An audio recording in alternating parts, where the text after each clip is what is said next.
Hello दोस्तों, मेरा नाम है मनीष कुमार और आप देख रहे हैं मनीष टेक्निकल चैनल। दोस्तों, हमने पिछले वीडियो में भौतिक विज्ञान कक्षा 11 का जो मात्रक और मापन चैप्टर था उसे कंप्लीट किया था। उसका जो 2 पार्ट था वो ख़त्म हो गया था और आज हम इसका तीसरा पार्ट देखेंगे। मात्रक और मापन का तीसरा पार्ट। मात्रक और मापन के तीसरे पार्ट में क्या है, चलिए शुरू करते हैं। अगर वीडियो अच्छी लगे तो लाइक करना और अपने दोस्तों के साथ शेयर करना। तो भौतिक विज्ञान के चैप्टर 2 में मात्रक और मापन में आपका नेक्स्ट टॉपिक जो है वो है पूरक राशि व पूरक मात्रक। पूरक राशि व पूरक मात्रक। दोस्तों, अगर इससे पहले की वीडियो आपने नहीं देखी है तो आप चैनल पर जाकर देख सकते हैं। पार्ट 1 पार्ट 2 अपलोड कर दिया गया है और ये पार्ट 3 है। तो पूरक राशि व पूरक मात्रक, जिसे इंग्लिश में कहते हैं complement quantity and complement unit, यानी पूरक राशि व पूरक मात्रक क्या होती है। तो इसका आप परिभाषा लिख लीजिए कि वे राशियां, यहाँ लिख देते हैं हम, वे राशियां जो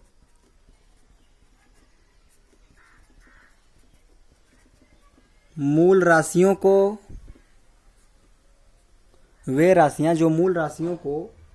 पूरा करती है। वे राशियां जो मूल राशियों को पूरा करती हैं पूरक राशियां कहलाती है।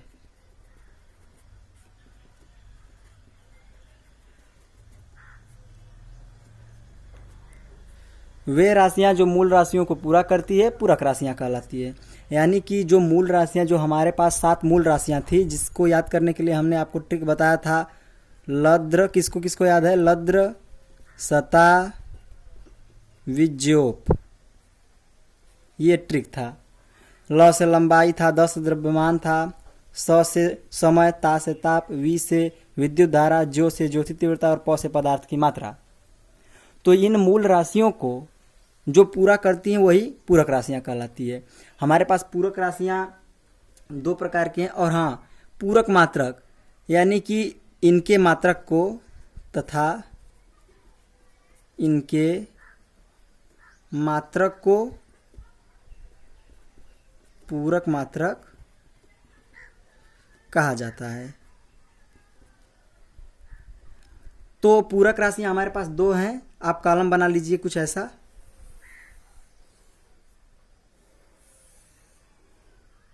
एक में लिखिए पूरक राशियां, फिर पूरक मात्रक, फिर प्रतीक।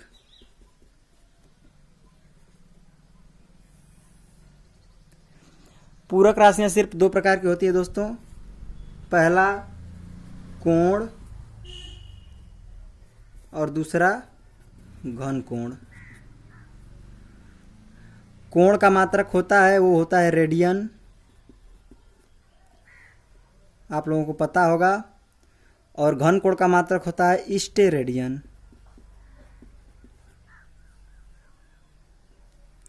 रेडियन का प्रतीक होता है थीटा और जो घन कोण यानी स्टेरेडियन है इसका प्रतीक होता है ओमेगा। कुछ इस तरह से डब्लू तरीके से बनता है ओमेगा, इसे कहते हैं ओमेगा। तो दोस्तों, ये चार्ट जो है, इस चार्ट को आप याद कर लीजिएगा कि पूरक राशियां 2 होती है, कोण और घन कोण। कोण का मात्रक रेडियन, घन कोण का मात्रक स्टेरेडियन। कोण को थीटा से प्रदर्शित करते हैं, घन कोण को ओमेगा से प्रदर्शित करते हैं, जो डब्लू आकार का होता है। और अब एक फॉर्मूला नोट कर लीजिए। कोण बराबर होता है चाप बटा त्रिज्या। और घन कोण बराबर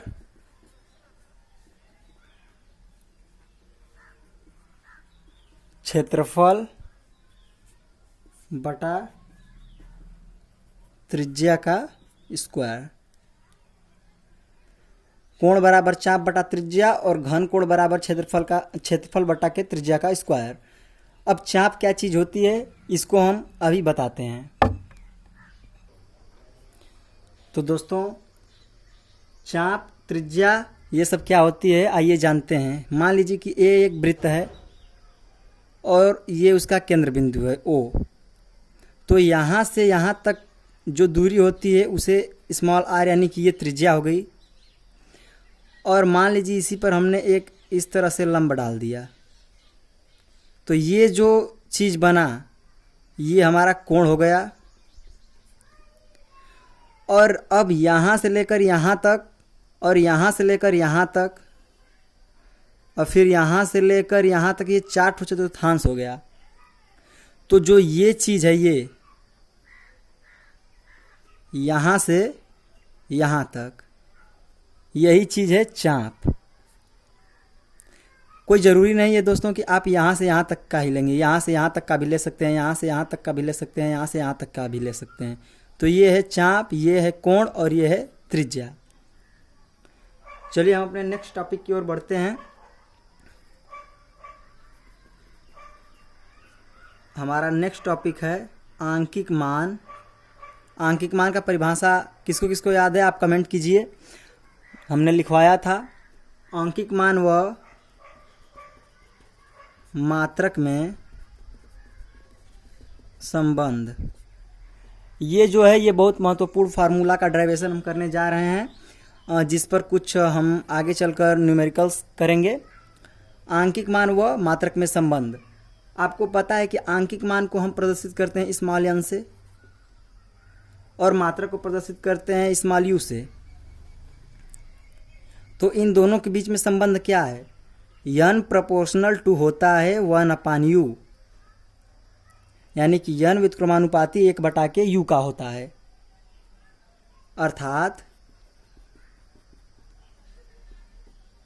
इसको हटाने के लिए ये जो प्रोपोर्शनल टू है इसको हटाने के लिए हम एक नियतांक लेंगे। मान लीजिए हमने एक नियतांक लिया k यानी तब हो जाएगा n k बराबर 1/u तो हो जाएगा k बराबर nu।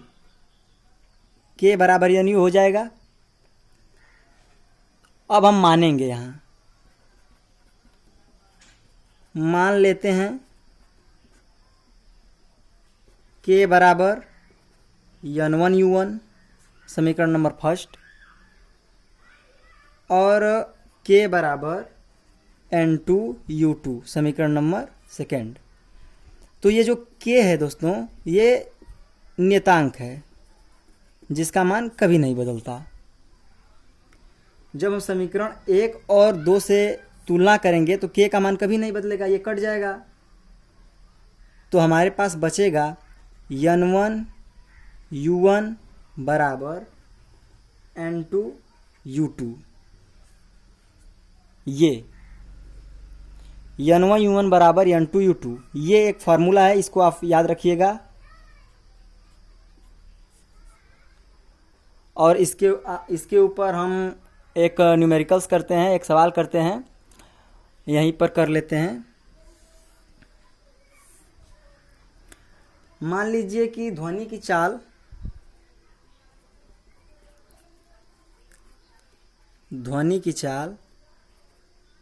320 मीटर प्रति सेकेंड दे दी गई है और आपसे पूछा गया है कि इसे किलोमीटर प्रति मिनट में बदलिए।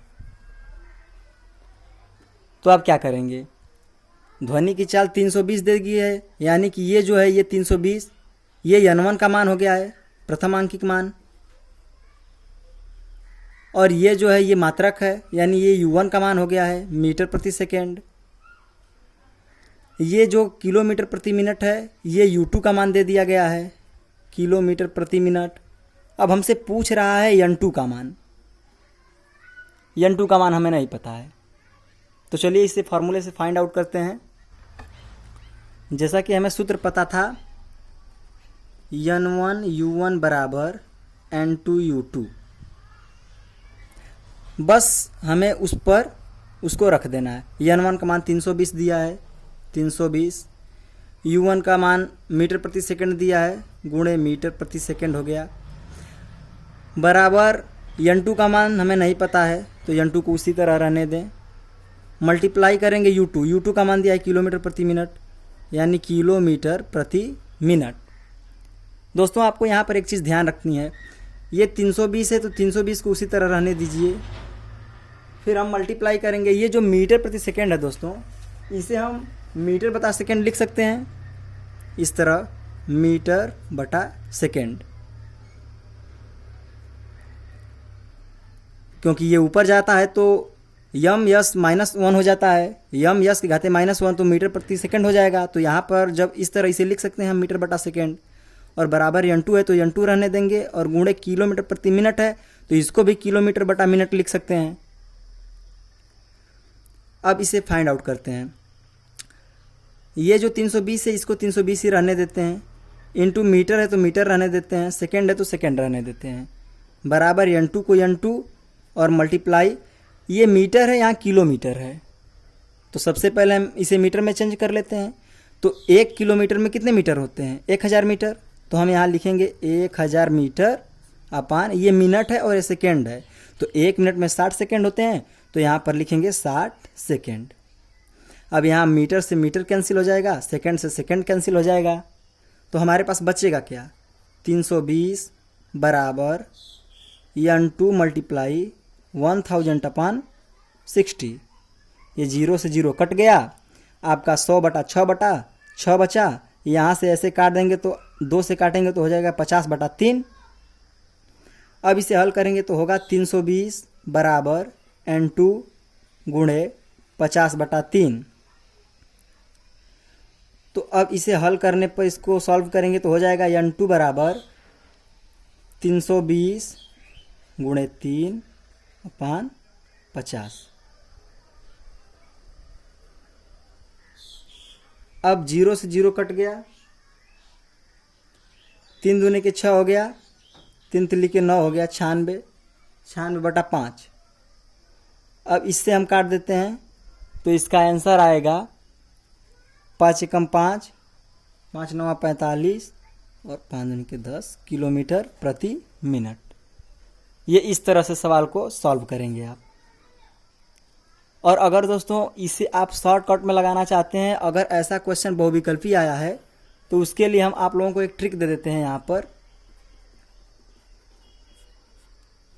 पर ट्रिक दे देते हैं कि अगर किलोमीटर प्रति मिनट रहेगा और दोस्तों मीटर प्रति सेकंड रहेगा और उसे यहाँ पर दिया रहेगा मीटर प्रति सेकंड, बदलना होगा किलोमीटर प्रति मिनट में, तो आप क्या करोगे?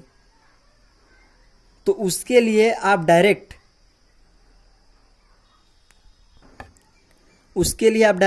50/3 से उसमें गुणा कर दीजिएगा। किलोमीटर प्रति मिनट दिया रहेगा, उसे चेंज करना रहेगा मीटर प्रति सेकंड में, अगर तो आप 50/3 से गुणा कर दीजिएगा। और अगर मीटर प्रति सेकंड दिया रहेगा और उसे चेंज करना रहेगा किलोमीटर प्रति मिनट में, तो आप 3/50 से गुणा कर दीजिएगा। तो यहाँ देखिए क्या दिया है, मीटर प्रति सेकंड दिया है और किलोमीटर प्रति मिनट में बदलना है, यानी मीटर प्रति सेकंड दिया है, किलोमीटर प्रति मिनट में बदलना है। तो अब यहाँ कितना दिया है? 320, तो हम लिख देते हैं 3/50 गुणे 320। 0 से 0 कट गया, 32 3 हो गया 96/5। जब काटेंगे आप तो हो जाएगा 19.2 किलोमीटर प्रति मिनट। लेकिन दोस्तों ये सिर्फ बहुविकल्पी के लिए, आप बहुत फास्ट कर सकते हैं अगर बहुविकल्पी क्वेश्चन आए तो।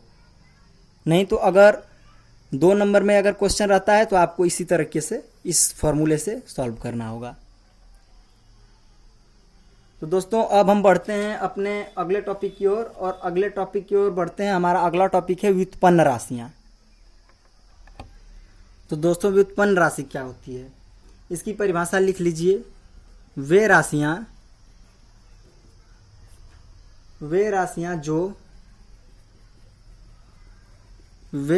जो लगभग 2 या 2 से अधिक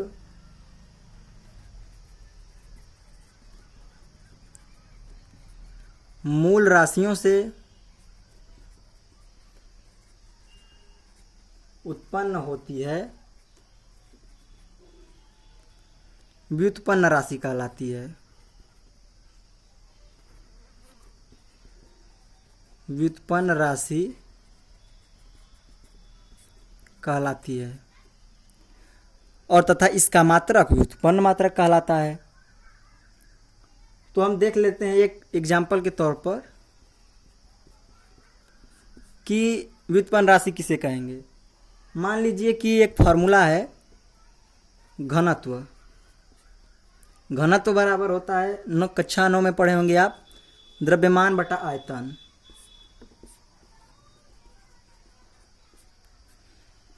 यानी ये जो है ये फिजिकल क्वांटिटी है, भौतिक राशियां हैं और इनको मिलाने से हमें एक नई राशि प्राप्त हुई जिसका नाम है घनत्व। बस यही है व्युत्पन्न राशि। जैसे आप इसी तरीके से कुछ और भी बना सकते हैं। मान लीजिए कि घनत्व बराबर द्रव्यमान बटा आयतन हमने ले लिया। यहीं पर अगर हम कोई और अगर लेना चाहेंगे तो मान लेंगे कि जैसे क्षेत्रफल बराबर क्या होता है, लंबाई गुणे चौड़ाई। नहीं दोस्तों, ये 1 मिनट। क्षेत्रफल बराबर लंबाई गुणे चौड़ाई। तो इन दोनों से हमें एक नई राशि प्राप्त हुई है, क्षेत्रफल। तो ये जो है ये हमारी व्युत्पन्न राशि हो गई। मान लीजिए कि त्वरण बराबर, तो त्वरण बराबर वेग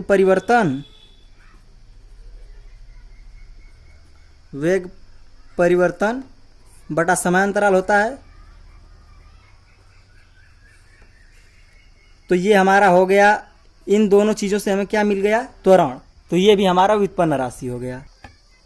दोस्तों आपके लिए एक होमवर्क है, आप इसे करके आइएगा और इसके बाद हम आगे पढ़ेंगे त्रुटि विश्लेषण पढ़ेंगे, जिसमें त्रुटि पढ़ेंगे, विमेय सूत्र बनाना सीखेंगे हम। और आपके लिए ये एक क्वेश्चन है, आप इसे बनाइएगा और इसका आंसर बताइएगा, कमेंट कीजिएगा। 1500 किलोमीटर प्रति घंटा को मीटर प्रति सेकंड में बदलना है। तो यहाँ तो किलोमीटर प्रति घंटा है, यहाँ मीटर प्रति सेकंड है। आप सिर्फ किलोमीटर को मीटर में चेंज कर दीजिएगा और घंटा को सेकंड में चेंज करके उसी फार्मूले से N1U1 बराबर N2U2 इसी फार्मूले से लगाने की कोशिश कीजिए।